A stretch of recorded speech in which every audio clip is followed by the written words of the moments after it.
most of the time record us. But I am today. I saw your video on YouTube.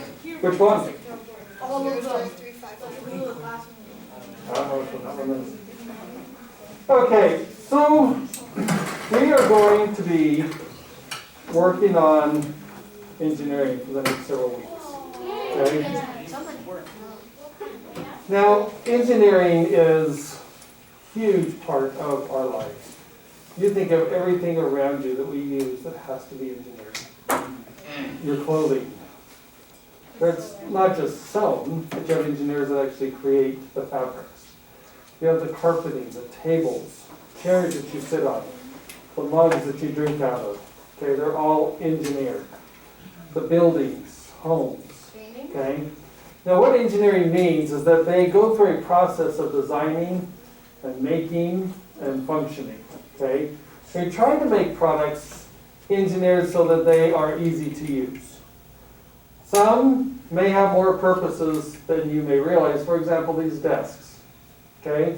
Yes, desks, you have them so you can put your books on and everything.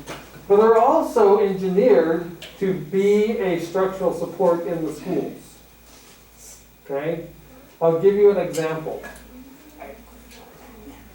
Home? No, you can use them. When I was in high school, San Francisco had this massive earthquake. I think it was around a 7.5. Destroyed all kinds of buildings. Put your chair down, please. Destroyed all kinds of buildings, freeways. There were overpasses that were just collapsed. And I remember seeing this picture in an article, and it was of a school.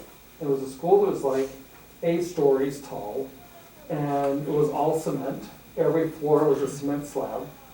And I remember this picture clearly because I was blown away by what it represented. This school had all of the walls blown out on the sides, and every slab of cement fell on top of each other. But the thing that was interesting is each slab was being held up by the tables, the student desks. Okay? The student desks were strong enough to hold each slab of cement on top of it. That's why they tell you in an earthquake you get under the tables. I wouldn't get under these, but I would get under the tables. Okay? Because they're engineered to create that kind of safe space for you in the case that there's an emergency. But you look at your clothing. If you have a shirt, sweater, sweatshirt that's made out of polyester or nylon or something like that, those are man-made products.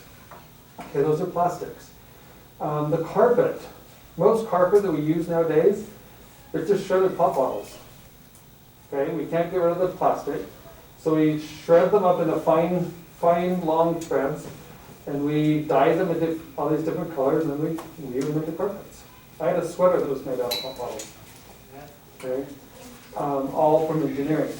We're going to focus most of our topics or conversations of engineering on robotics. Okay, we're going to be programming robotics or robots. We're going to be using them quite a bit. We'll talk about a couple of them today. But before we do, I want to do a little activity with you. So, what I need is for, let's say, the people on the left side of your table, my left side of your table. Okay? So you need a partner. You two work together. Okay? So the person sitting on the left side, if you will get up and meet me on the hall. The rest of you, if you will take out a pen or pencil.